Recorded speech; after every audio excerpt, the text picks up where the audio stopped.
പത്തരമാറ്റ് എന്ന സീരിയലിലൂടെ ജനഹൃദയങ്ങൾ കീഴടക്കിയ 3 പേരാണ് നന്ദു, അനി, അനാമിക.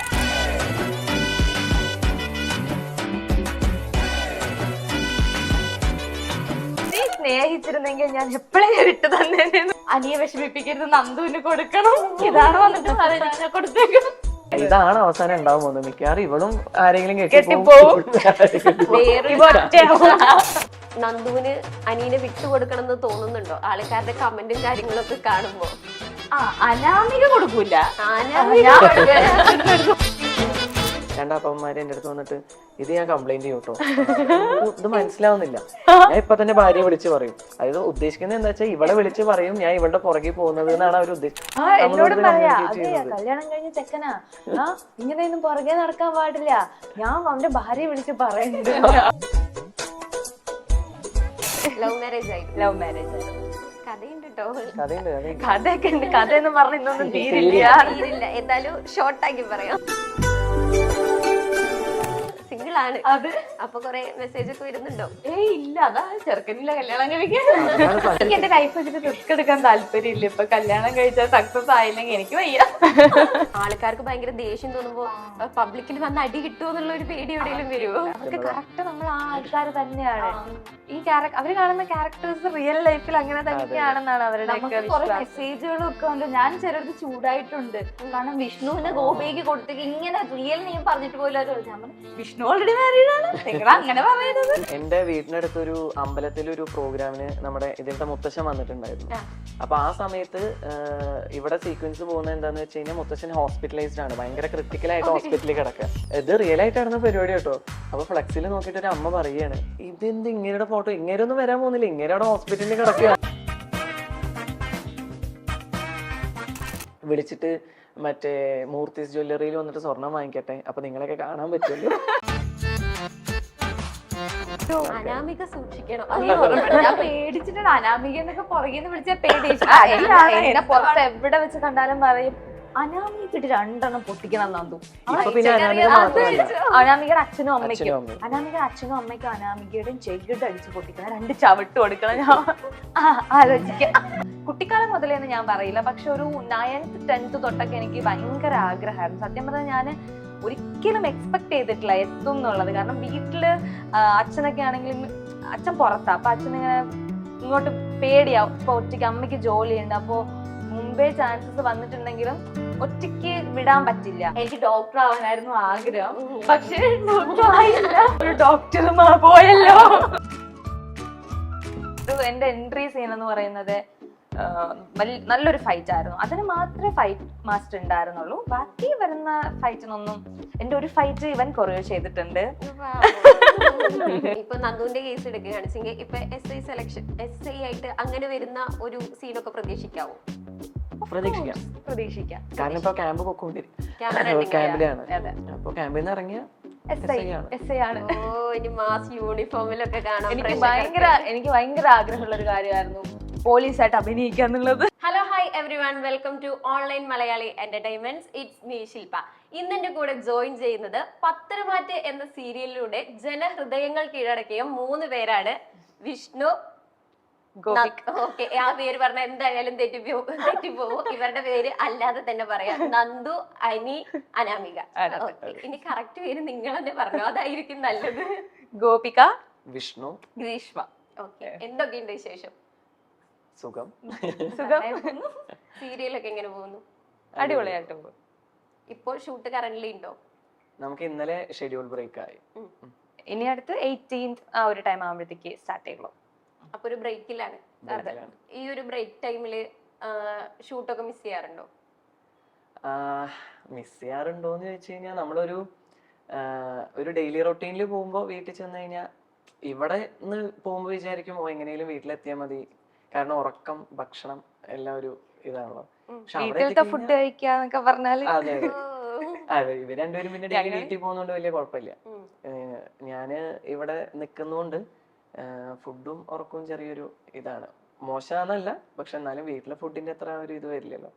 പക്ഷെ വീട്ടിൽ ചെന്നിട്ട് 2-3 ദിവസം കഴിഞ്ഞ് കഴിഞ്ഞാൽ പിന്നെ എന്തെങ്കിലുമൊക്കെ പരിപാടികൾ ഉണ്ടെങ്കിൽ നമ്മൾ അങ്ങനെ പോവും. പക്ഷെ അതല്ലാതെ നമ്മള് വീട്ടില് മാത്രമായിട്ട് ഇരിക്കുമ്പോ ഇടയ്ക്ക് തോന്നും മിസ് ചെയ്യും ഒബിയസ്ലി. ഷൂട്ടൊക്കെ ഉള്ളപ്പം ഭയങ്കര ഫണ്ണാണ്, എല്ലാവരുമായിട്ട് നല്ല എൻജോയ് ചെയ്ത് ഞങ്ങളൊരു ഫാമിലി പോലെ ആയതുകൊണ്ട് എല്ലാവരോടും ഭയങ്കര കമ്പനിയാണ്. അപ്പോ വീട്ടിലിരിക്കുമ്പോഴത്തേക്ക് ചിലപ്പോഴൊക്കെ മിസ്സിങ് തോന്നും. ആ സെറ്റിൽ ഏറ്റവും കൂടുതൽ കണക്ഷൻ ആരൊക്കെ തമ്മിലാ, അങ്ങനെ എന്തെങ്കിലും?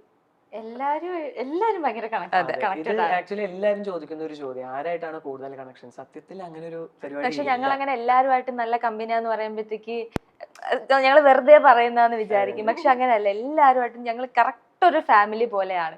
എല്ലാവരുമായിട്ട് അത്രയ്ക്ക് ക്ലോസ് ആണ്, നല്ല വൈബാണ് അല്ലേ എല്ലാവരും. അതെ, പ്രത്യേകിച്ച് ഒരാളെ മെൻഷൻ ചെയ്യാനൊന്നുമില്ല. പ്രത്യേകിച്ച് എല്ലാവരും ഒരുപോലാണ്. യാ, പിന്നെ നമുക്ക് എന്താ വെച്ചാൽ വീട്ടിലാവും മാക്സിമം എല്ലാവർക്കും, അപ്പൊ എല്ലാവരും ഉണ്ടാവും, ഒരുമിച്ചായിരിക്കും. പിന്നെ നമ്മള് ഇപ്പൊ സീക്വൻസുകളൊക്കെ എന്തെങ്കിലും ചെയ്യുമ്പോൾ രണ്ടുപേരോ അല്ലെങ്കിൽ രണ്ടുപേരൊക്കെ ആയിട്ട് ചെയ്യുമെങ്കിൽ പോലും അത് കഴിഞ്ഞ് കഴിഞ്ഞാൽ ഉടനടി വന്നിട്ട് നമ്മൾ എല്ലാവരും കൂടെ ഒരുമിച്ചായിരിക്കും. ഗ്യാങ് തന്നെയാണ്, അവിടെ മാറിയിരിക്കല് അങ്ങനത്തെ സംഭവങ്ങളൊന്നും ഇല്ല. ഇതിന്റെ ഇടയിൽ കുറെ റീൽസ് കാണാലോ, അതൊക്കെ ടൈം കണ്ടെത്തും. ഇപ്പൊ കുറച്ച് കുറവാണ്, മുമ്പൊക്കെ കുറച്ചും കൂടെ ഒക്കെ സമയമൊക്കെ കിട്ടിയിരുന്നു. ആരാധകര് പറയുന്നുണ്ടോ കുറച്ചുകൂടെ റീൽസ്? ഓഫ് കോഴ്സ്, എല്ലാത്തിന്റെയും അടിയിൽ കമന്റ്സ് ഒക്കെ വരാറുണ്ട്, റീൽസ് ഇടണം. ഇപ്പൊ പേഴ്സണലി നമ്മുടെ യൂട്യൂബിൽ ഇടുന്ന, നമ്മുടെ ചാനലിൽ ഇടുന്ന വീഡിയോസിലാണെങ്കിലും അതിന്റെ താഴെ ആണെങ്കിലും എല്ലാവരും പഴയ പോലെ റീൽസ് ചെയ്ത് തുടങ്ങണം, റീൽസ് ഇടണം എന്നൊക്കെ കമന്റ്സ് ഒക്കെ വരാറുണ്ട് ഇഷ്ടംപോലെ. ഈ സെറ്റിൽ ഏറ്റവും കൂടുതൽ വൈബ് അടിച്ച് നിൽക്കുന്ന ആളാരായിരിക്കും? എന്നുവെച്ചാ ഉദ്ദേശിച്ചത് അതെല്ലാവർക്കും ഒറ്റ ഉത്തരം. അതെന്താ പുള്ളിനെ കുറിച്ച് പറയാൻ? അവൻ ഫുൾ ടൈം ഓണാണ്, അത് തന്നെയാണ്. അവൻ അങ്ങനെ ആരും വിഷമിച്ചിരിക്കാനോ മാറിയിരിക്കാനൊന്നും സമ്മതിക്കില്ല. അവൻ ഉണ്ടെങ്കിലേ സെറ്റ് ഭയങ്കര വൈബാണ്. ഒരു ദിവസം അവൻ ഇല്ലെങ്കിൽ നമുക്ക് കൃത്യമായിട്ട് മനസ്സിലാവും, മിസ്സിങ് നമുക്ക് കൃത്യമായിട്ട് മനസ്സിലാവും. ഇപ്പൊ മേ ബി നമ്മൾ ആരും ഇല്ലെങ്കിൽ പോലും കുറച്ച് കഴിഞ്ഞാലോ ഇന്ന ആൾക്ക് ഷൂട്ട് ഇല്ലേന്ന് തോന്നും. പക്ഷെ ആകാശില്ലെങ്കിൽ സെറ്റിൽ അറിയും. നമ്മളല്ലെങ്കിൽ ചില ദിവസങ്ങളിൽ ചെന്നു ഇന്ന് ആകാശം ഇല്ലേ എന്ന് അത് ഭയങ്കര വൈബ്രന്റ് ആണ്, ഭയങ്കര ഓണാണ്. ഓണാണ്. ഇപ്പൊ നിങ്ങളുടെ ഈ ക്യാരക്ടറിന്റെ പേര് തുടക്കത്തിൽ തന്നെ എനിക്കൊരു കൺഫ്യൂഷൻ ഉണ്ടായിരുന്നു, റിയൽ നെയിം ഞാൻ മറന്നുപോയി. അതുപോലെ തന്നെയാണോ പുറത്തിറങ്ങുമ്പോൾ ആൾക്കാരുടെ റെസ്പോൺസും? ഉറപ്പായിട്ടും എന്താ നമ്മളുടെ ക്യാരക്ടർ നെയിം ആയിരിക്കും വിളിക്കുന്നത്. നന്ദു, നന്ദു, അനാമിക, ഇങ്ങനെ ആയിരിക്കും. എന്നെ നന്ദൂട്ടാന്ന് വിളിക്കും. കാരണം സീരിയലിലെ നീനാമ നന്ദൂട്ടാന്നാ കൂടുതൽ വിളിക്കാറ്. അപ്പൊ അത് കേട്ടിട്ട് നന്ദൂട്ടാന്നാവും കൂടുതലും പേര് വിളിക്കുക. നന്ദൂട്ടനെ കുറച്ച് സ്നേഹിക്കാൻ തോന്നുന്നുണ്ട്, ക്യാരക്ടർ അങ്ങനെയാണല്ലോ. അപ്പുറത്ത് കുറച്ച് സീനാണ്, അടിയിട്ടാനാ തോന്നുന്നു. അത് ഇന്നലെ ഞങ്ങൾ ഔട്ട്ഡോർ ഷൂട്ട് ചെയ്തപ്പോ ഇതേപോലെ ഒരു 65 മുകളിലുണ്ട് രണ്ട് അപ്പാപ്പന്മാര്. അവർ രണ്ടുപേരും എന്റെ അടുത്ത് വന്നിട്ട്, ഇവള് ഫ്രണ്ടില് കാറിലും ഞാൻ പുറകില് ബൈക്കിലും പോകുന്ന ഒരു സീക്വൻസാ. അപ്പൊ എന്തോ ക്യാമറ എന്തോ ലെൻസ് എന്തോ ചേഞ്ച് ചെയ്യുന്ന ടൈപ്പിന്റെ ഗ്യാപ്പില് രണ്ടപ്പന്മാര് എന്റെ അടുത്ത് വന്നിട്ട്, ഇത് ഞാൻ കംപ്ലൈന്റ് ചെയ്യും കേട്ടോ, ഇത് മനസ്സിലാവുന്നില്ല. ഞാൻ ഇപ്പൊ തന്നെ ഭാര്യയെ വിളിച്ച് പറയും. അതായത് ഉദ്ദേശിക്കുന്നത് എന്താ വെച്ചാൽ ഇവളെ വിളിച്ച് പറയും ഞാൻ ഇവളുടെ പുറകെ പോകുന്നത് എന്നാണ് അവർ ഉദ്ദേശിച്ചത്. അവർ അത്രയും സീരിയസ് ആയിട്ട് വന്ന് എന്നോട് പറയാ, അതെ കല്യാണം കഴിഞ്ഞ ചെക്കനാ, ഇങ്ങനെയൊന്നും പുറകെ നടക്കാൻ പാടില്ല, ഞാൻ അവന്റെ ഭാര്യയെ വിളിച്ച് പറയുന്നുണ്ട്. നമ്മളൊരു സെക്കൻഡിൽ ആദ്യം ഒന്ന് സീരിയസ്ലി നമുക്ക് അങ്ങനെ ഒരു കൺഫ്യൂഷൻ വരും. ഇപ്പൊ പുറത്തൊക്കെ പോവാണ്, ഇപ്പൊ എന്റെ അമ്മ അച്ഛൻ അനിയത്തി അങ്ങനെ പോവാണെന്നുണ്ടെങ്കിലും ആരെങ്കിലും വന്നിട്ട് നന്ദൂട്ടാ അമ്മ വന്നില്ലേ, അപ്പൊ ഞാൻ പറയും അതല്ല മറ്റേ അമ്മ. ഞാൻ പറയും ഇല്ല, അത് അമ്മ ഷൂട്ട് കഴിഞ്ഞിട്ട് വീട്ടിൽ പോയി, അവരാണ് അമ്മ വന്നില്ലേ ചേച്ചി വന്നില്ലേ. അത് അവരുടെ ചിലരുടെ വിചാരം അത് റിയൽ ആണെന്നാണ്. ഇവനെയും ചോദിക്കുന്നവരുണ്ട് എവിടെ പോയാലും, അനിയെ കൂടെ കൂട്ടാത്തത്, അനിയെ കൊണ്ടുവരാത്ത. അതുപോലെ ഇവനോടും ചോദിക്കും കൂടെ കൂട്ടാത്തത്. പിന്നെ ഞങ്ങളെ കാണുമ്പോ എന്നെ കാണുമ്പോൾ കൂടുതലും അനിയെ കുറിച്ചായിരിക്കും ചോദിക്കുക, അവനെ കാണുമ്പോൾ കൂടുതലും എന്നെ കുറിച്ചായിരിക്കും ചോദിക്കുക. അവിടെ എങ്ങനെയായിരുന്നു റെസ്പോൺസ്? ആരെങ്കിലും പിടിച്ചിടിക്കാൻ വന്നോ? ഇടിക്കാൻ വന്നിട്ടില്ല, കുറച്ച് കുശുമ്പൊക്കെ കുറയ്ക്കണം എന്ന് പറഞ്ഞിട്ട് ഇങ്ങനെ അടിക്കുന്നുണ്ട്, ഇങ്ങനെ കയ്യിലൊക്കെ അടിച്ചിട്ടൊക്കെ ഉണ്ട്. എവിടെ പോയപ്പോഴായിരുന്നു അത്? ഗുരുവായൂർ അമ്പലത്തിൽ പോയപ്പോ അവിടെ വെച്ചിട്ട് ആകാശം അവനുണ്ടായിരുന്നു കൂടെ. പിന്നെ നമ്മള് ഈ സൂപ്പർ മാർക്കറ്റിൽ അവിടെയൊക്കെ പോകുമ്പോ എല്ലാവർക്കും സ്നേഹത്തോടെ വന്ന് സംസാരിക്കുന്നവരും ഉണ്ട്. പിന്നെ കൂടുതലും അനിയെ വിഷമിപ്പിക്കരുത്, നന്ദുവിന് കൊടുക്കണം, ഇതാണ് വന്നിട്ട് ഞാൻ കൊടുത്തേക്കണം. വീട്ടില് ഫാമിലിയുടെ ഭാഗത്തു നിന്നൊക്കെ അങ്ങനത്തെ വല്ല റിയാക്ഷൻ? മമ്മി നീ എന്തായി കാണിക്കുന്നതെന്ന് ചോദിക്കും സീരിയല്. നിന്നെ ഇത് കാണുമ്പോ ഞങ്ങൾക്ക് എന്റെ ദേഷ്യം വരും, അവന്റെ നാട്ടുകാരുടെ കാര്യം പറയണമെന്നൊക്കെ ചോദിക്കും. പിന്നെ അമ്മേടെ ഇത്രയും ചെയ്യണ്ട, ഇങ്ങനെ ചെയ്യല്ലേ, ഭയങ്കരമായിട്ട് ആൾക്കാർ വെറുക്കും എന്നൊക്കെ പറയും. സത്യം പറഞ്ഞാൽ ആദ്യമൊക്കെ ഈ കമന്റ് ഒക്കെ വായിക്കുമ്പോൾ ഭയങ്കര വിഷമമായിരുന്നു. സങ്കടം വന്നിരുന്നു. അത്രയ്ക്ക് തെറിവിളിയായിരുന്നു. പിന്നെ അത് നോക്കാറുണ്ട്. പിന്നെ ആക്ച്വലി അതൊരു ആർട്ടിസ്റ്റിന് കിട്ടുന്ന ഏറ്റവും വലിയൊരു ലെയർ റെക്കഗ്നൈസേഷൻ ആണ്. നമ്മുടെ അഭിനയം കാരണം കാരണം അത് അത്രയും രജിസ്റ്റർ ആയി എന്ന് പറയുന്നത് ആ ക്യാരക്ടറിന്റെ സക്സസ് ആണ്. കുറച്ച് വേറെ പോസിറ്റീവ് ക്യാരക്ടേഴ്സ് വേറെ സീരിയലിൽ ചെയ്തതിന് ശേഷമായിരുന്നില്ലേ പത്രമാറ്റില് ഒരു നെഗറ്റീവ് ക്യാരക്ടർ? ഓക്കെ, ആ നെഗറ്റീവ് ക്യാരക്ടർ ഉൾക്കൊള്ളാൻ എന്തെങ്കിലും പ്രോബ്ലം ഉണ്ടായിരുന്നോ? ഇല്ല, എനിക്ക് നെഗറ്റീവ് ചെയ്യുന്ന ഇഷ്ടമായിരുന്നു. പക്ഷെ ഇത്രത്തോളം ആവുമെന്ന് ഞാൻ വിചാരിച്ചു. പക്ഷെ ഈ നെഗറ്റീവ് കണ്ടിട്ടാണ് ഞാൻ വേറെ സീരിയൽ ചെയ്യുന്നുണ്ട്, അതിനകത്ത് എന്നെ നെഗറ്റീവ് ആക്കി കളഞ്ഞു. ഇനി അങ്ങോട്ട് ഫുൾ നെഗറ്റീവ് കിട്ടുന്നുള്ള ഒരു പേടിയുണ്ടോ? ആ, ഉണ്ട്. അപ്പൊ എന്ത് ചെയ്യാൻ ഉദ്ദേശിക്കുന്നത്? എന്ത് ചെയ്യണമെന്ന് അറിയാൻ പെട്ടു.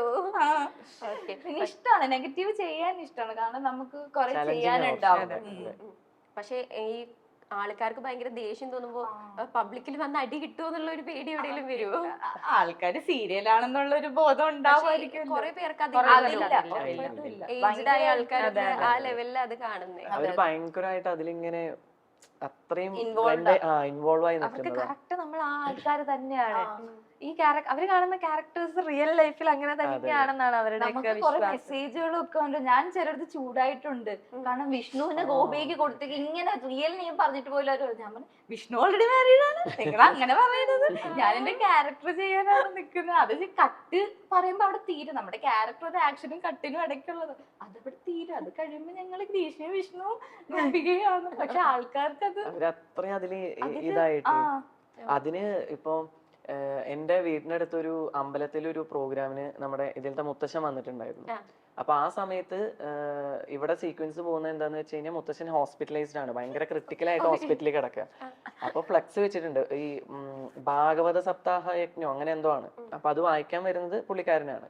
അപ്പൊ എന്നോട് പറഞ്ഞിട്ടുണ്ടായിരുന്നു എന്റെ വീടിനടുത്തായപ്പോ ഞാൻ ഫാമിലി ആയിട്ട് കാണാനും പോകുന്നുണ്ടായിരുന്നു. അപ്പൊ അവിടെ ഇത് റിയൽ ആയിട്ട് നടന്ന പരിപാടി കേട്ടോ. അപ്പൊ ഫ്ലക്സിൽ നോക്കിയിട്ട് ഒരു അമ്മ പറയാണ്, ഇതെന്ത് ഇങ്ങനെയുടെ ഫോട്ടോ, ഇങ്ങനെയൊന്നും വരാൻ പോകുന്നില്ല, ഇങ്ങനെ അവിടെ ഹോസ്പിറ്റലിൽ കിടക്കുകയാണ്, ഹോസ്പിറ്റലിൽ കിടക്കുന്ന ആളെങ്ങനെ വരാൻ പോകുന്നത്? അപ്പൊ അവര് അത്രയും ഇതായിട്ട്. അതിനുശേഷം രാത്രിയായിരുന്നു ഈ പ്രോഗ്രാം. അപ്പൊ ഞാൻ ഫാമിലി ആയിട്ട് പോയി കണ്ടു. അപ്പോ എന്റെ കൂടെ എന്റെ വൈഫുണ്ട്, മോളുണ്ട്, എന്റെ അമ്മയുണ്ട്, വൈഫിന്റെ അമ്മയുണ്ട്, എല്ലാവരും ഉണ്ട്. എന്നിട്ടും ഞാനും അത് കഴിഞ്ഞിട്ട് പ്രോഗ്രാം കഴിഞ്ഞിട്ട് മുത്തശ്ശൻ ഇങ്ങനെ പോകുമ്പോൾ ഒരു പുള്ളിക്കാരി വന്നിട്ട് ഓടി വന്നിട്ട് മുത്തശ്ശനെ ചെന്ന് പിടിക്ക്, എന്താണ് മുത്തശ്ശനെ ഒറ്റയ്ക്ക് വിടുന്നത്, കൊച്ചുമോനല്ലേ പോ ചെന്ന് പിടിക്ക്. അല്ല മുത്തശ്ശന് കുഴപ്പമൊന്നുമില്ല. ആര് പറഞ്ഞു ഹോസ്പിറ്റൽ? അപ്പൊ അവരുടെ വിചാരം പുള്ളിക്കാരൻ ഹോസ്പിറ്റലിൽ നിന്ന് ഡിസ്ചാർജ് ചെയ്ത് ഈ പ്രോഗ്രാം അറ്റൻഡ് ചെയ്യാൻ വേണ്ടി വന്നിരിക്കുകയെന്നാണ്. അതുപോലെ ആ മുത്തശ്ശന്റെ കൂടെ കൂട്ടിന് വേണ്ടി ഞാൻ കൊച്ചുമോൻ വന്നിരിക്കുകയെന്നാണ്. അപ്പൊ ഞാൻ എന്തുകൊണ്ട് മാറി നിൽക്കുന്നു, മുത്തശ്ശന് വയ്യാത്തല്ലേ? അത്രയും റിയൽ ആയിട്ടാണ് അവര് പറഞ്ഞുകൊണ്ടിരിക്കുന്നത്, അത്രയും ഇന്നസെന്റ് ആയിട്ടാ. അപ്പൊ ഇതൊക്കെ കേൾക്കുമ്പോ നമുക്ക് എന്നാ കൂടെ നമ്മുടെ കൂടെ ഇത്രയും പേര് എന്റെ ഫുൾ ഫാമിലി നിൽക്കുന്നുണ്ട്, അവർക്ക് അതൊന്നും വിഷയമേ അല്ല. അപ്പൊ അങ്ങനെയുള്ള ആളുകളും ഉണ്ട്. പിന്നെ ഇത് വിളിച്ചിട്ട് മറ്റേ മൂർത്തീസ് ജ്വല്ലറിയിൽ വന്നിട്ട് സ്വർണം വാങ്ങിക്കട്ടെ, അപ്പൊ നിങ്ങളൊക്കെ കാണാൻ പറ്റുമല്ലോ. ഇതൊന്നും കള്ളം പറയുന്നല്ല, റിയലി അങ്ങനെയൊക്കെ മെസ്സേജസ് വരാറുണ്ട്. അപ്പൊ എന്താ റെസ്പോൺസ് എന്താ കൊടുക്കുന്നത്? നമ്മള് പറഞ്ഞ് മനസ്സിലാക്കും അതൊരു റിയൽ ജ്വല്ലറി അല്ല. ട്രിവാൻഡ്രത്തെ എവിടെയാണ് മൂർത്തീസ് ജ്വല്ലറി എന്നാ ചോദിച്ചു. അപ്പൊ അവിടെ വന്നു കഴിഞ്ഞാൽ എല്ലാരും കാണാൻ പറ്റുമല്ലോ എന്നൊക്കെ. എന്തപ്പോ അവരോട് റിയൽ അല്ല, ഇതൊക്കെ ഇങ്ങനെ കഥാപരമായിട്ട് ഇങ്ങനെ ഉണ്ടാക്കുന്നതാണ് എന്നൊക്കെ പറഞ്ഞ് മനസ്സിലാക്കും. അത്രയും അഡിക്റ്റഡ് ആയ അനാമിക സൂക്ഷിക്കണം. ഞാൻ പേടിച്ചിട്ടുണ്ട്. അനാമിക എന്നൊക്കെ പുറകെ വിളിച്ച പേടി. പുറത്ത് എവിടെ വെച്ച് കണ്ടാലും പറയും അനാമികട്ട് 2 എണ്ണം പൊട്ടിക്കണം നന്ദു. അനാമികയുടെ അച്ഛനും അമ്മയ്ക്കും അനാമികയുടെയും ചെകിട് അടിച്ച് പൊട്ടിക്കണം, 2 ചവിട്ട് കൊടുക്കണം. ഞാൻ ആലോചിക്കാം. അച്ഛനും അമ്മയ്ക്കും ആ നെഗറ്റീവ് അതേപോലെ കിട്ടുന്നുണ്ട്. അവർക്കും പുറത്തിറങ്ങുമ്പോ ഇത് തന്നെയാണോ റെസ്പോൺസ് വരുന്നത്? ഏകദേശം ഈ അടുത്ത ചേട്ടൻ പറയുന്നുണ്ടായിരുന്നു, വേണു ചേട്ടൻ, ഐ മീൻ അച്ഛനായിട്ട് ചെയ്യുന്ന ചേട്ടൻ പറയുന്നുണ്ടായിരുന്നു, എന്താ പറഞ്ഞേ, അതേപോലെ ആരോ പിടിച്ചേർത്തിട്ട് വഴക്ക് എന്നെ അങ്ങനെ വഴക്ക് പറഞ്ഞിട്ടില്ല. കാരണം സോഫ്റ്റ് ആയിട്ട് നിൽക്കെ അനിയായിട്ടുള്ള കുശുമ്പൊക്കെ കുറയ്ക്കണം, അവനെ വിഷമിപ്പിക്കരുത്, അനി പാവം പറഞ്ഞു മനസ്സിലാക്കി. ഇപ്പൊ നിങ്ങളുടെ രണ്ടുപേരുടെയും കേസ് എടുക്കുവാണെച്ചെങ്കിൽ മാരേജ് കഴിഞ്ഞതാണ്, പാർട്ട്നേഴ്സിന് വരുന്ന മെസ്സേജും കാര്യങ്ങളൊക്കെ ഇങ്ങനെ ചോദിച്ചിട്ടില്ല? അങ്ങനത്തെ മെസ്സേജസും അവർക്ക് ഇതുവരെ വന്നിട്ടില്ല. നിനക്ക് വന്നിട്ടുണ്ടോ? ഇല്ല. നിങ്ങളൊക്കെ സീരിയലിൽ അഭിനയിക്കാൻ തുടങ്ങിയതിന് ശേഷമാണോ സീരിയൽ കാണാൻ തുടങ്ങിയത്, അതോ അതിന് മുന്നേ കണ്ടിട്ടുണ്ടോ? ഞാൻ കണ്ടിട്ടുണ്ട്. ഞാനും കണ്ടിട്ടുണ്ട്. ഏത് കണ്ടേ? പണ്ടത്തെ കുറച്ച് പഴയ ഏഷ്യാനെറ്റിലാണെങ്കിൽ ഞാൻ കുങ്കുമപ്പൂ വെച്ചിട്ട് സ്റ്റോപ്പ് ചെയ്തിട്ടുണ്ടായിരുന്നു കേട്ടോ. അതിനുശേഷം എന്റെ സീരിയൽ വന്നപ്പോഴാണ് കാണാൻ തുടങ്ങി, പത്തനംമാറ്റ കാണാൻ തുടങ്ങി. അങ്ങനെയൊക്കെ ഞാൻ മറ്റേ പാരിജാതം സീരിയലൊക്കെ ഉണ്ടായിരുന്നില്ലേ, അതൊക്കെ കാണുമായിരുന്നു. പിന്നെ അമ്മ എപ്പോഴും അമ്മ വൈകുന്നേരമായി കഴിഞ്ഞാല് സീരിയല് കാണും. അപ്പോ ഫ്രീ ആണ്, ഇപ്പൊ വീട്ടിലിരിക്കുകയാണെന്നുണ്ടെങ്കിൽ ചിലപ്പോ കൂടെ ഇരുന്ന് കാണും.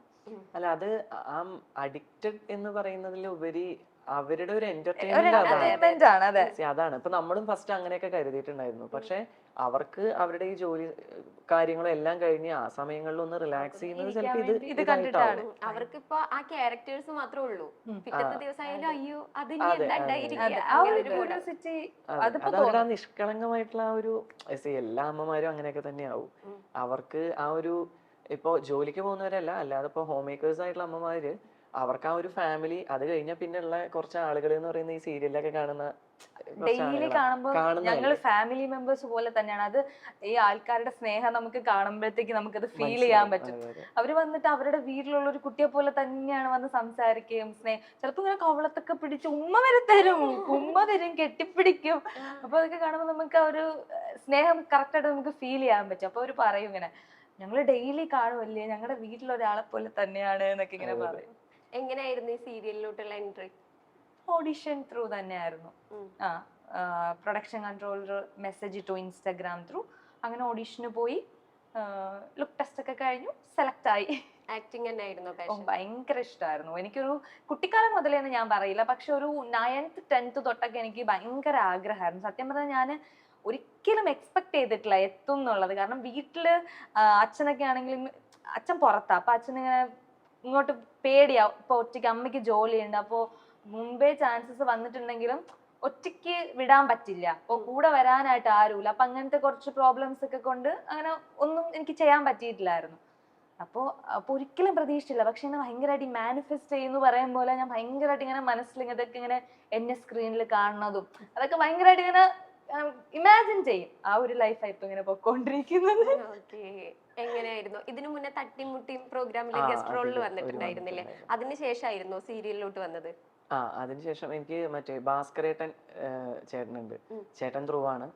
അപ്പോ നമ്മുടെ ചാനലിന് വിളിക്കുകയാണ് ചെയ്ത്. ചേട്ടൻ ത്രൂ പ്രൊഫൈല് ചാനലിലെത്തി. അങ്ങനെ ചാനലിൽ നിന്ന് വിളിച്ചിട്ടാണ് ഇതായത്. എങ്ങനെ പിന്നെ ലുക്ക് ടെസ്റ്റ്, ഞാൻ നേരെ പിന്നെ ഷൂട്ടിനാണ് എത്തുന്നത്. അപ്പൊ പിന്നെ നമ്മളോട് പറഞ്ഞു ഇങ്ങനെ ക്യാരക്ടറിന്റെ കുറച്ച് കാര്യങ്ങളൊക്കെ പറഞ്ഞു, ഇങ്ങനെയൊക്കെയാണ് ക്യാരക്ടർ, ഒരു ഡിഫറെന്റ് ക്യാരക്ടറാണ്, എല്ലായിടത്തേക്കും ആക്സസ് ഉള്ള ഒരു ക്യാരക്ടറാണ് പറഞ്ഞിട്ടുണ്ടായിരുന്നു. പിന്നെ ഭയങ്കര കുറച്ചൊരു ഡൗൺ ടു എർത്ത് ആണ്, സോഫ്റ്റ് ഹാർട്ടഡ് ആണ്. പിന്നെ ഫസ്റ്റ് ടൈം പറഞ്ഞപ്പോൾ നമ്മുടെ ആദർശ് എന്നുള്ള ക്യാരക്ടറിന്റെ എപ്പോഴും കൂടെയുള്ള ഒരാളാണ്. ആളേനെ പ്രശ്നങ്ങളിൽ കൊണ്ട് തള്ളുന്നതും ആളേനെ പ്രശ്നങ്ങളിൽ സോൾവ് ആക്കുന്നതിൽ എല്ലാം ഇൻവോൾവ് ചെയ്യുന്ന ഒരു ക്യാരക്ടറാണെന്നൊക്കെ ആയിരുന്നു ഫസ്റ്റ് ഒരു ബ്രീഫ് വന്നത്. പിന്നെ സിനിമകളും കാര്യങ്ങളൊക്കെയാണ് കൂടുതൽ. ഇനിയൊരു സിനിമ വരാനിരിക്കുകയാണ്. ഭയങ്കര എക്സൈറ്റ്മെന്റിലാണ് ഇപ്പൊ അതിന്റെ. നമ്മുടെ ജൂലൈ 11th റിലീസ്. അതിലെ റോളും കാര്യങ്ങളും അതിലും ഒരു നാട്ടുംപുറത്തൊരു സാധാരണ എനിക്ക് കൂടുതൽ ആളുകൾ കാണുമ്പോഴൊക്കെ പറയുന്നത് നമ്മുടെ വീട്ടിലത്തെ ഒരു പയ്യനെ പോലെ തോന്നി, അങ്ങനെയൊക്കെ. അപ്പൊ ആ സെയിം ടൈപ്പ് ഓഫ് ക്യാരക്ടർ തന്നെയാണ് അതിലും. ഒരു നാട്ടുംപുറത്തെ സാധാരണ ഒരു പയ്യൻ. ആ കഥ അങ്ങനെ തന്നെയാണ്. നമ്മുടെ ഒരു വള്ളുവനാടൻ നാട്ടുമ്പുറത്ത് നടക്കുന്ന ഒരു ചെറിയൊരു കഥ. അപ്പൊ അതിലത്തെ അവിടുത്തെ ഒരു നാട്ടുകാരൻ.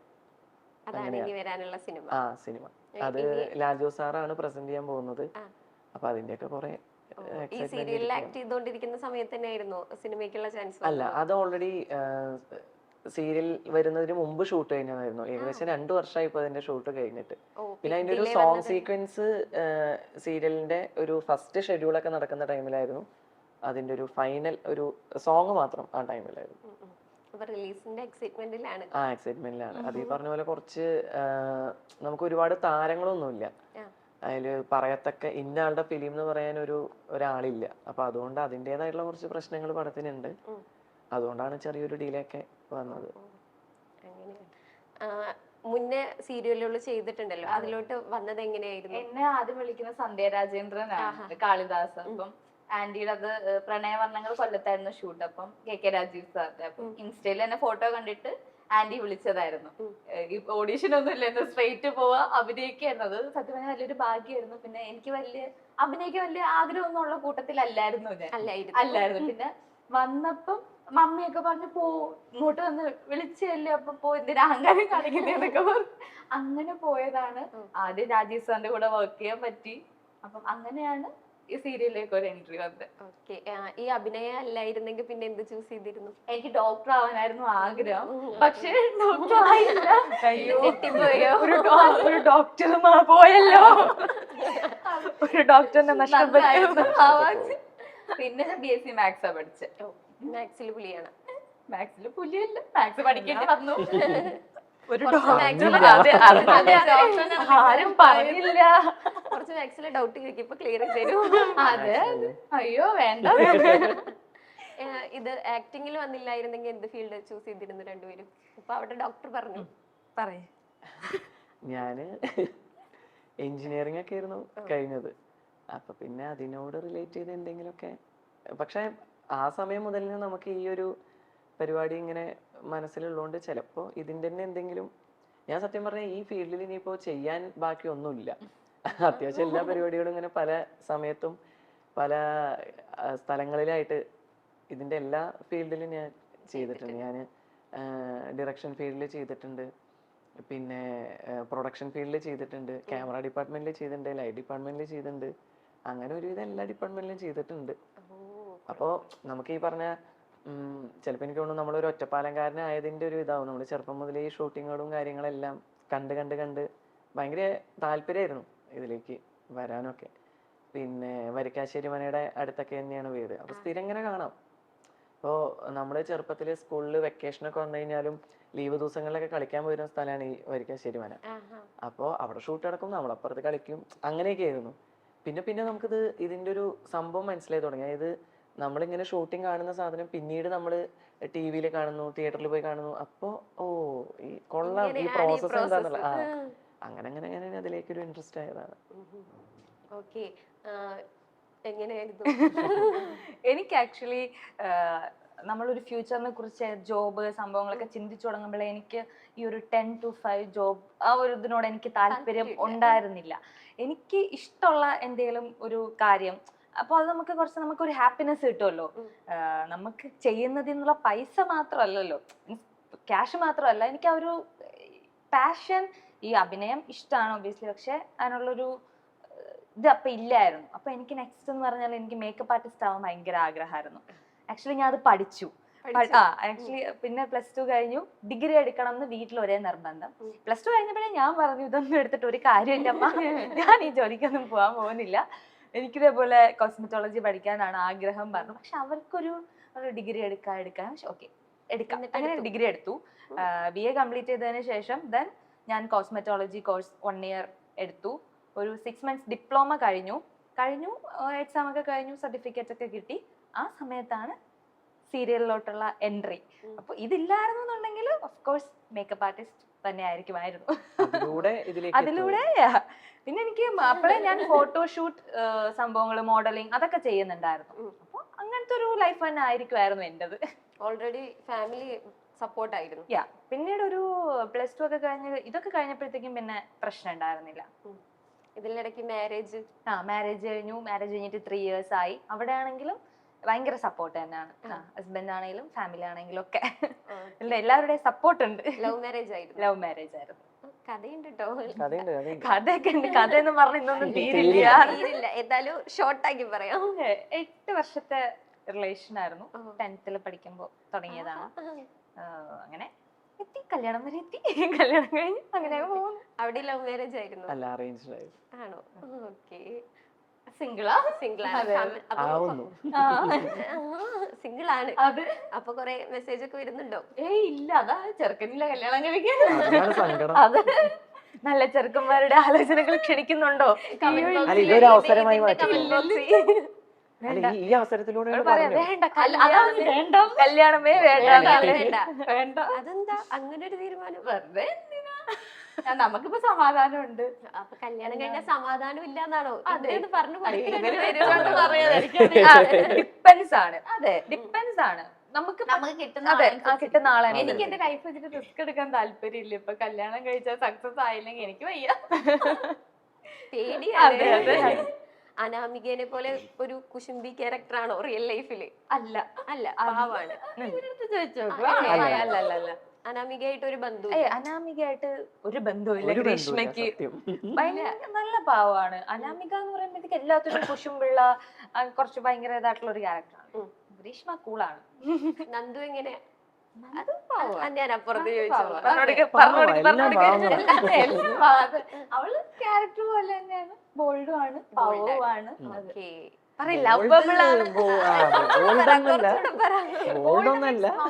ക്യാരക്ടറിന്റെ അത്ര ബോൾഡ് ഒന്നും നന്ദുവിന്റെ ക്യാരക്ടർ കാണുമ്പോ ഞാൻ ചോദിക്കാൻ വെച്ചാ കരാട്ട പഠിച്ചിട്ടുണ്ടോ? പാവം എന്നിട്ട് കൊല്ലം.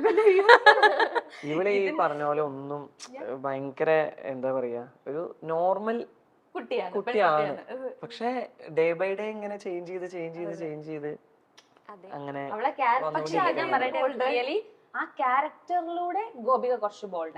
അതാ ഞാൻ പറഞ്ഞു, ഡേ ബൈ ഡേ ഇവളിങ്ങനെ ചേഞ്ച് ആയി നന്ദുന്ന ക്യാരക്ടറിലൂടെ എനിക്ക് ഒരുപാട് ഇവർക്കും മനസ്സിലാക്കാൻ പറ്റുന്നില്ല. കാരണം ഫസ്റ്റ് ടൈം വന്ന് കാണുമ്പോഴുള്ള ഗോപികയല്ല, ഇപ്പൊ ഭയങ്കര ചേഞ്ചസ് വന്നു. എനിക്കിപ്പോ ക്യാരക്ടറിന്റെ ഉള്ളിലോട്ട് അവൾക്കൊരു സ്റ്റണ്ട് സീൻ കൊടുക്കാനാണെങ്കിലും ആർക്കൊരു പേടിയില്ല. ധൈര്യമായിട്ട് അവളെ ഏൽപ്പിക്കും. കാരണം അവള് ചെയ്യുന്നുള്ളൊരു ട്രസ്റ്റ് അവർക്കുണ്ട് എന്താണെങ്കിലും. ഇപ്പൊ ഞാൻ തന്നെ വിചാരിക്കും കേട്ടോ, ചിലപ്പോ എനിക്ക് റിയൽ ലൈഫിൽ ഇങ്ങനെ ഒരു അടിക്കേണ്ടി വരുന്ന സിറ്റുവേഷൻ ഒക്കെ ഉണ്ടെങ്കിൽ എനിക്കിപ്പം പഠിച്ചിട്ട്, അതായത് കുറച്ചൊക്കെ അറിയാന്നുള്ളത് ഞാൻ പിടിച്ചു നിൽക്കും. അങ്ങനെയൊന്നല്ല, ഇങ്ങനെ വിചാരിക്കാം. അപ്പൊ എനിക്ക് പിടിച്ചു നിൽക്കാൻ പറ്റുമായിരിക്കും എന്നൊക്കെ. സീരിയസ്ലി നന്ദുന്ന ക്യാരക്ടറിലൂടെ എനിക്ക് എന്റെ ക്യാരക്ടർ കുറച്ചുകൂടെ ബോൾഡ് ആക്കാനും അതിനൊക്കെ പറ്റിയിട്ടുണ്ട്. ഫൈറ്റ് മാസ്റ്റർ ഉണ്ടായിരുന്നു ആദ്യം. ഫസ്റ്റത്തെ ഒരു എന്റെ എൻട്രി സീൻ എന്ന് പറയുന്നത് നല്ലൊരു ഫൈറ്റ് ആയിരുന്നു. അതിന് മാത്രമേ ഫൈറ്റ് മാസ്റ്റർ ഉണ്ടായിരുന്നുള്ളൂ. ബാക്കി വരുന്ന ഫൈറ്റിനൊന്നും. എന്റെ ഒരു ഫൈറ്റ് ഇവൻ കൊറിയോ ചെയ്തിട്ടുണ്ട്. അല്ലല്ല, ഇവൾക്ക് പിന്നെ അങ്ങനത്തെ ഒരു നമുക്ക് ലിമിറ്റേഷൻസ് ഇല്ല. നമുക്ക് എന്തും സത്യം പറഞ്ഞ ഇവളെ കൊണ്ട് ചെയ്യിപ്പിക്കാം. അല്ല, നമുക്ക് അങ്ങനെ ഒരു മനസ്സുള്ള ആളെ കൊണ്ട് നമുക്ക് എന്തും ചെയ്യിപ്പിക്കാമല്ലോ. അതൊരു ഭയങ്കര പോസിറ്റീവാണ്. എന്ത് പറഞ്ഞാലും ഇവള് എന്താ പറയാ, സേഫ്റ്റി ഒബ്വിയസ്ലി അതിപ്പോ ആരായാലും നോക്കും. അതിലുപരി അയ്യോ അത് അങ്ങനെയാണോ അങ്ങനത്തെ കോൺഷ്യസ് ആയിട്ടുള്ള പരിപാടിയൊന്നുമില്ല. ചെയ്യാം അങ്ങനെ ചവിട്ടണം, ചവിട്ടാം, അല്ലെങ്കിൽ ശ്രമിക്കാന്നെങ്കിലും അവള് പറയും. അതൊരു ഭയങ്കര പോസിറ്റീവാണ്. പിന്നെ എത്രയൊക്കെ വയ്യാന്നുണ്ടെങ്കിലും പിറ്റേന്ന് എണ്ണീറ്റ് വരും. കാരണം അത് നമ്മള് സ്ഥിരമായിട്ട് നമ്മൾ ചെയ്യുന്ന ഒരാളാണെന്നുണ്ടെങ്കിൽ നമുക്ക് കുഴപ്പമില്ല. ഇതിപ്പോ നമുക്കൊരു ഷെഡ്യൂളിൽ ചിലപ്പോ 1-2 സീക്വൻസ് ഒക്കെ അങ്ങനെ വരുള്ളൂ. അപ്പൊ അതില് ഒരു ദിവസം ഷൂട്ടും ഉണ്ടാവുള്ളൂ. എന്തായാലും അത് കഴിഞ്ഞ് കഴിഞ്ഞാൽ ഭയങ്കര ബോഡി പെയിൻ ആയിരിക്കും. കാരണം നമ്മൾ വല്ലപ്പോഴൊക്കെ ജിമ്മിൽ പോകുമ്പോഴത്തേക്ക് വരുന്ന ഒരു പെയിനും കാര്യങ്ങളൊക്കെ ഉണ്ടല്ലോ. അപ്പൊ അതേപോലെ ഈ ഫൈറ്റും കാര്യങ്ങളൊക്കെ കഴിയുമ്പോഴത്തേക്ക് ഭയങ്കര ബോഡി പെയിൻ ആയിരിക്കും. ഇപ്പൊ തന്നെ റീസെന്റ് ഞാൻ ഇപ്പോ ക്യാമ്പിലെ സീക്വൻസ് ആണ് ഇപ്പൊ പൊക്കോണ്ടിരിക്കുന്നത്, പോലീസ് ക്യാമ്പില്. അപ്പൊ അതിന് തന്നെ എനിക്ക് ഫസ്റ്റ് ഓഫ് ഓൾ അതിന്റെ ഫസ്റ്റ് ഡേ ഈ ക്യാമ്പിന്റെ ഷൂട്ട് ചെയ്യുമ്പോൾ ഞാൻ ഫിസിക്കലി എന്റെ ഹെൽത്ത് ഓക്കെ അല്ല. എനിക്ക് ഭയങ്കര കാലുവേദന, നടുവേദന, വയറുവേദന, ഇതെല്ലാം ഇരിക്കുകയാണ്. എനിക്ക് ഈ എക്സസൈസും കാര്യങ്ങളും ഇതെല്ലാം ചെയ്യേണ്ടി വന്നത്. അപ്പോ അതിന്റെ ആഫ്റ്റർ എഫക്ട് അടുത്ത 5 days എനിക്ക് ബെഡിൽ നടക്കാൻ പറ്റിയിട്ടില്ല.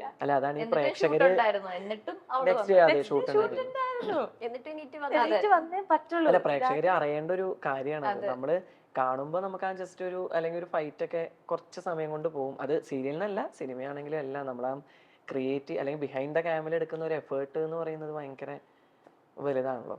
പക്ഷെ അവരത് കാണുമ്പോ ചിലപ്പോ പെട്ടെന്ന് അവര് പുച്ഛിച്ചിട്ടൊക്കെ ഇതെന്ത് എന്നൊക്കെ പറയും. എന്ത് സംഭവമാണെങ്കിലും 3 മിനിറ്റ് ഒക്കെ ആയിരിക്കും വരുന്നത്. പക്ഷെ അത് ഷൂട്ട് ചെയ്യാൻ ഒരുപാട് ടൈം എടുക്കും ഷൂട്ട് ചെയ്യാനായിട്ട്. അപ്പൊ ഈ കട്ട്സ് എടുക്കുമ്പോഴും മിഡും ക്ലോസും അതും ഇതൊക്കെ എടുക്കുമ്പോ നമ്മൾ സെയിം ഈ ആക്ഷൻസ് തന്നെ ചെയ്യണമല്ലോ. അപ്പൊ നമ്മുടെ ബോഡി അതിനനുസരിച്ചിട്ട് കണ്ടിന്യൂസ് ചെയ്യുന്ന ആൾക്കാരാണെങ്കിൽ പ്രശ്നമില്ല. പിന്നെ ആ എനർജി നമുക്ക് ഡ്രോപ്പ് ചെയ്യാൻ പറ്റില്ലല്ലോ. സ്റ്റാർട്ടിങ്ങിൽ എന്ത് എനർജി കൊടുത്തോ ഫൈനൽ അത് തീരുന്നവരെ ആ എനർജി മെയിൻറ്റെയിൻ ചെയ്യണം. ചിലപ്പോ കാലത്ത് സ്റ്റാർട്ട് ചെയ്താൽ ഉച്ചക്കൊക്കെ തീരുന്നുണ്ടാവുക. അത്രയും നേരൊക്കെ അത് ചെയ്യാന്ന് പറയുന്നത് പിന്നെ അതൊക്കെ നമ്മുടെ ജോലി എന്നുള്ളതിലുപരി പാഷനാണ്. അതുകൊണ്ട് അതൊക്കെ ഭയങ്കര സാറ്റിസ്ഫൈഡ് ആണ്. അത് ചെയ്തിട്ട് കാണുമ്പോ ആണെങ്കിലും ചെയ്യുമ്പോഴാണെങ്കിലും ഒക്കെ ഭയങ്കര ഒരു ഹാപ്പിനെസ് കിട്ടും. അതുകൊണ്ട് ഹാപ്പിയാണ്. അതുകൊണ്ട് ഹാപ്പിയാണ്. ഇങ്ങനെ ഒരു റോളാണ് ചെയ്യാൻ പോകുന്നത് എന്ന് അറിഞ്ഞിരുന്നല്ലോ ആദ്യം ഈ സീരിയലിലോട്ട് വരുമ്പോ. അപ്പൊ എന്താ തോന്നി? സങ്കടം. കാരണം ഈ ലുക്കൊന്നും കാണിക്കാൻ പറ്റുന്നില്ലല്ലോ. സീരിയസ്ലി നമ്മൾ കാണുമ്പോ നല്ല സുന്ദരികളായിട്ട് ഒരുങ്ങി നിൽക്കുന്ന ആൾക്കാര്, അപ്പൊ നല്ല ഡ്രസ്സൊക്കെ ഇട്ടിട്ട്, അപ്പൊ എന്നോട് പറഞ്ഞു ഗോപിക നീ ഒരു ടോംബോയ് ലുക്കാണ്. നിനക്ക് മുടിയൊന്നും ഞാൻ ഫസ്റ്റ് ഇതായിരുന്നു എന്റെ ഫസ്റ്റ് റിയാക്ഷൻ. ചേട്ടാ എന്താ പറഞ്ഞേ? അപ്പൊ ചേട്ടൻ പറഞ്ഞു ആ നിനക്ക് ഇങ്ങനെ ഹെയർ ഒന്നുമില്ല. അപ്പൊ നമ്മള് അപ്പൊ ഹെയർ ഒക്കെ കട്ട് ചെയ്യണോ? പറഞ്ഞു വേണ്ട നമുക്കത് പക്ഷെ എന്നോട് പറഞ്ഞു കേട്ടോ ഹെയർ കട്ട് ചെയ്താൽ ഓക്കെ ആയിരിക്കും. പക്ഷെ ഞാൻ ഹെയർ കട്ട് ചെയ്യാനായിട്ട് റെഡി ആയില്ല. അപ്പോ കാരണം എനിക്ക് ഇതിൽ മാത്രം നിൽക്കാൻ, ഞാൻ ഷോർട്ട് ഫിലിമും വെബ് സീരീസും ഫിലിമിലോട്ടൊക്കെ ട്രൈ ചെയ്യുന്ന ആളാണ്. അപ്പൊ നമ്മുടെ ക്യാരക്ടേഴ്സ് ഇത് നമുക്ക് വിഗ് വെച്ച് അഡ്ജസ്റ്റ് ചെയ്യാമല്ലോ. പിന്നെ റിയൽ ലൈഫിലാണെന്നുണ്ടെങ്കിൽ ഞാൻ ഒരിക്കലും ഇത് ഇങ്ങനെ അതിലെ ടൈപ്പ് ഡ്രസ്സിങ്ങോ കാര്യങ്ങളോ ഒന്നും അല്ല. ഞാൻ എല്ലാ ടൈപ്പ് ഡ്രസ്സ് യൂസ് ചെയ്യുന്ന ആളാണ്. അപ്പൊ ഇങ്ങനെയൊക്കെ ഹെയർ കട്ട് ചെയ്താൽ നമ്മൾ നല്ല സാരിയൊക്കെ കൊടുത്ത് ട്രഡീഷണൽ ആയിട്ട് ഇതൊക്കെ ചേരണ്ടേ? അപ്പൊ ഞാൻ ഇല്ല ഹെയർ കട്ട് ചെയ്യാൻ പറ്റില്ല. ഇതാണെന്ന് പറഞ്ഞപ്പോ എനിക്ക് ഫസ്റ്റ് ഞാൻ വീട്ടിൽ പോയിട്ട് അമ്മ എനിക്ക് ഈ ക്യാരക്ടറാണ്, അപ്പൊ എനിക്ക് പാന്റ് ഷർട്ട് എന്നെ ആൺകുട്ടി ആക്കാൻ പോവാണ്. എനിക്കപ്പോ ഞാൻ മൂക്ക് കുത്തിയിട്ടുണ്ടായിരുന്നു, ഭയങ്കര ആഗ്രഹിച്ച് കുത്തിയതാ. സെക്കൻഡ് സ്റ്റഡ് ഒക്കെ അടിച്ചിട്ടുണ്ടായിരുന്നു. അപ്പൊ അതൊക്കെ മാറ്റണം. അപ്പൊ ഞാൻ പറഞ്ഞു അതൊക്കെ മാറ്റേണ്ടി വരും. പിന്നെ മുടിയൊന്നും കാണിക്കാൻ പറ്റില്ല, അങ്ങനെ മേക്കപ്പ് ഒന്നും ചെയ്ത് കണ്ണെഴുതി ലിപ്സ്റ്റിക് അങ്ങനെ ഒന്നും പറ്റില്ല, ഓർണമെന്റ്സ് ഒന്നും പറ്റില്ല. അപ്പൊ അമ്മയ്ക്കാണെങ്കിലും അയ്യോ അപ്പൊ അങ്ങനത്തെ ലുക്കാണ്. ഞാൻ പറഞ്ഞു അങ്ങനെയാണ്. പക്ഷെ ചെയ്തു തുടങ്ങിയപ്പോൾ എനിക്ക് ആ ഒരു വിഷമം ഉണ്ടായിരുന്നു. എല്ലാരും ഇങ്ങനെ മേക്കപ്പ് ഒക്കെ ചെയ്ത് ഒരുങ്ങിയൊക്കെ നിൽക്കുമ്പോഴത്തേക്ക് എനിക്ക് മാത്രം ഇങ്ങനെ ഒന്നും ഇങ്ങനെയൊക്കെ നിൽക്കാൻ പറ്റും, ആ ഒരു വിഷമം ഉണ്ടായിരുന്നു. പക്ഷെ ഇപ്പോ ഞാൻ ഭയങ്കര ഹാപ്പിയാണ് ആ ക്യാരക്ടർ. എനിക്ക് വേറെ എന്ത് ഇതൊക്കെ കിട്ടുന്നതിനെക്കാട്ടിലും എനിക്ക് തോന്നുന്നു ആൾക്കാർക്ക് ഭയങ്കര ഇഷ്ടമാണ് നന്ദു എന്നുള്ള ക്യാരക്ടറിനെ. അപ്പോ അത്രയ്ക്കും ഇപ്പൊ ഞാൻ ഭയങ്കര ഹാപ്പിയാണ്. ഇപ്പൊ എന്നോട് ചോദിച്ചാൽ ഈ സീരിയലിന്റെ ലാസ്റ്റ് വരെ ഇങ്ങനെ തന്നെ നിൽക്കാൻ പറഞ്ഞാൽ നോ പ്രോബ്ലം. ഇനി സിനിമ ഫോക്കസ് ചെയ്യുന്നുണ്ടോ? ഫോക്കസ് ചെയ്യുന്നുണ്ട് ഓഫ് കോഴ്സ്. എന്തെങ്കിലും പ്രൊജക്ട് ഒക്കെ ആയിട്ട് പറയാം, ചെറുതായിട്ടൊക്കെ ഇങ്ങനെ ഉണ്ട്. സമയാവുമ്പോ അറിയിക്കാന്ന്. ഓക്കെ, ഇവിടെ വരുവാണിച്ച സിനിമയാണോ ഇനി ഫോക്കസ് ചെയ്യുന്നത്? അല്ല അല്ല ഇല്ല, ഞാൻ ഇതില് സംതൃപ്തയാണ്.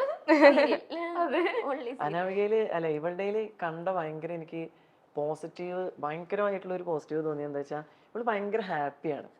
ഐ മീൻ അല്ലെങ്കിൽ എന്താണോ അതിൽ ഭയങ്കര കംഫർട്ട് ആൻഡ് ഹാപ്പിയാണ്. അപ്പൊ നമുക്കൊക്കെ പലപ്പോഴും അയ്യോ അതല്ലെങ്കിലും ഇത് കിട്ടിയിരുന്നെങ്കിൽ, അല്ലെങ്കിൽ അതില് ഇനി അടുത്തത് അതാണ്. പക്ഷെ ഇവള് ഭയങ്കര ഹാപ്പി. ആ ചെയ്യുന്നത് പക്ക 100% ഇതോടെ ചെയ്ത് അതിൽ ഭയങ്കര എന്താ പറയാ അതിലൊരു ആത്മസംതൃപ്തി അടഞ്ഞു പോകുന്നൊരു അല്ല അത് ഭയങ്കര വലിയ കാര്യമാണ്. ഇപ്പൊ പല ആളുകൾക്കും പറ്റാത്തൊരു കാര്യമാണ്. അല്ല ചില സമയങ്ങളിൽ ഞാന് ആ കാര്യം ഞാൻ അങ്ങനെ ആലോചിക്കാറുണ്ട്. ഇതാ ഇപ്പൊ നമുക്കിപ്പോ ഇതുണ്ടല്ലോ, ഇപ്പൊ ഇതില് നമുക്ക് ഹാപ്പി ആവാലോ, അങ്ങനെ ഹാപ്പി പോകുന്ന ആളുകളുണ്ടല്ലോ. അത് വലിയൊരു കാര്യം തന്നെയാണ്. അത് അപ്പൊ ഒന്ന് അനാമികനെ നോക്കിയാൽ മതി, അപ്പൊ ഒരു സന്തോഷം കിട്ടും. അനാമികയുടെ അടുത്ത് വരുവാണെങ്കിലേ ഇപ്പൊ നന്ദുവിന് അനീനെ വിട്ടുകൊടുക്കണം എന്ന് തോന്നുന്നുണ്ടോ ആൾക്കാരുടെ കമന്റും കാര്യങ്ങളും ഒക്കെ കാണുമ്പോ? അനാമിക കൊടുക്കൂല, അനാമിക കൊടുക്കൂല, സമ്മതിക്കൂല. എല്ലാവരുടെയും ചോദ്യം അതാണ്, നന്ദു അനി ഒന്നിക്കോ? റൈറ്റർ എപ്പ പറയുമെങ്കിൽ ഒന്നിക്കും, പറയില്ലെങ്കിൽ ഒന്നിക്കില്ല. നിങ്ങൾക്ക് ഒന്നിക്കാനാണോ ഉറപ്പല്ലേ? നന്ദുവിനും എനിക്കും ഒന്നിക്കാൻ തന്നെ ആയിരിക്കും ആഗ്രഹം. അല്ല പിന്നെ ഈ പറഞ്ഞ പോലെ ഇപ്പോഴത്തെ ഒരു ട്രാക്ക് പ്രകാരം നന്ദു ഒരു താല്പര്യം ഒഴിവാക്കാൻ നോക്കുന്നുണ്ട്, സമ്മതിക്കുന്നില്ല. ഈ അനിയുടെ ക്യാരക്ടർ വൈസ് നോക്കുകയാണെങ്കിൽ അനി ഇപ്പൊ കല്യാണം കഴിഞ്ഞു എന്നിട്ടാണ് ഇപ്പോഴും നന്ദുവിന്റെ പുറകെ പൊക്കൊണ്ടിരിക്കുന്നത്. അത് ശരിക്കും ഒരു നെഗറ്റീവ് അല്ലേ? അതാപ്പൊ ഞാൻ പറഞ്ഞത്. ക്യാരക്ടർ ഉണർന്നു, അനാമിക ഉണർന്നു. പറ വിട്ട് താ എന്റെ നന്ദുവിനെ, അല്ല നന്ദുവിന്റെ അനീനെ എന്ന് പറ. അത് വേണ്ട, ആൾക്കാര് കുറ്റം പറയാതിരുന്നു. അല്ല അനാമിക എന്ന് പറയുന്ന ക്യാരക്ടർ എന്താ വെച്ചാ അനീനെ വേണ്ട, അനിയുടെ സ്വത്തുക്കളാണ് വേണ്ടത്. അതാണ് ഹൈലൈറ്റ് ചെയ്യുന്നത്. അതാ തരാത്തെ. എന്ത് ചെയ്യാൻ? നീ സ്നേഹിച്ചിരുന്നെങ്കിൽ ഞാൻ എപ്പോഴേ വിട്ടു തന്നേന്നൊക്കെ അനി ആരെങ്കിലും മിക്കവാറും ഇതാണ് അവസാനം ഉണ്ടാവാൻ പോകുന്നത്. മിക്കവാറും ഇവളും ആരെങ്കിലും കെട്ടിപ്പോവും. വേറൊരു നായികക്കുള്ള സ്കോപ്പ് കാണുന്നുണ്ടോ? അതിനുള്ള സാധ്യത ഇല്ല. എനിക്ക് നാട്ടുകാർ തല്ലിക്കൊല്ലും, അല്ലാതെ വേറൊന്നും കാണുന്നില്ല. ഇല്ല കാണുന്നില്ല. അല്ല മിക്കവാറും നായകനൊന്നും വരുന്നുണ്ടാവില്ല, നായകന്മാര് ഇവർക്ക് വന്നിട്ട് ഞാൻ ഒറ്റയ്ക്ക് ഇങ്ങനെ നിൽക്കേണ്ടി വരും. ഇപ്പൊ നന്ദുവിന്റെ കേസ് എടുക്കുകയാണെന്നുവെച്ചെങ്കിൽ ഇപ്പൊ SI സെലക്ഷൻ, SI ആയിട്ട് അങ്ങനെ വരുന്ന ഒരു സീനൊക്കെ പ്രതീക്ഷിക്കാവോ? പ്രതീക്ഷിക്കാം. പ്രതീക്ഷിക്കാം. കാരണം ഇപ്പൊ ക്യാമ്പ് പൊക്കോണ്ടിരിക്കും, Camera ക്യാമ്പിലാണ്. അതെ. അപ്പൊ ക്യാമ്പിൽ നിന്ന് ഇറങ്ങിയ SI ആണ്. SI ആണ്. ഓ ഇനി മാസ് യൂണിഫോമിലൊക്കെ കാണാം. എനിക്ക് ഭയങ്കര ആഗ്രഹമുള്ള ഒരു കാര്യമായിരുന്നു പോലീസായിട്ട് അഭിനയിക്കുക എന്നുള്ളത്. അതങ്ങോട്ട് സാധിച്ചു. അതും ഭയങ്കര ഹാപ്പിയാണ്. മുന്നെയൊക്കെ വാണി വിശ്വനാഥന്റെ ഒക്കെ ഇത് കാണുമ്പോഴത്തേക്കൊക്കെ ഞാൻ ഇങ്ങനെ പറയുമായിരുന്നു, പറയുമായിരുന്നു നല്ല ഇതുപോലെയൊക്കെ ഒരു ക്യാരക്ടർ ഒക്കെ കിട്ടണം അങ്ങനെ പോലീസായിട്ടൊക്കെ. അപ്പൊ ആ ഡ്രീം അങ്ങോട്ട് സക്സസ്. ഓക്കെ, എന്നാ നമുക്ക് ഒരു അടിപൊളി സെഗ്മെന്റ് ഉണ്ട്, അതിലോട്ട് അങ്ങോട്ട് കിടന്നാലും. അന്തിക്ക് നീ പറയണം. കിണ്ടി കഴുകും. അന്തിക്ക് കുന്തിദേവി അനി നന്ദുവിനൊന്ന് സ്നേഹത്തോടെ പ്രൊപ്പോസ് ചെയ്ത്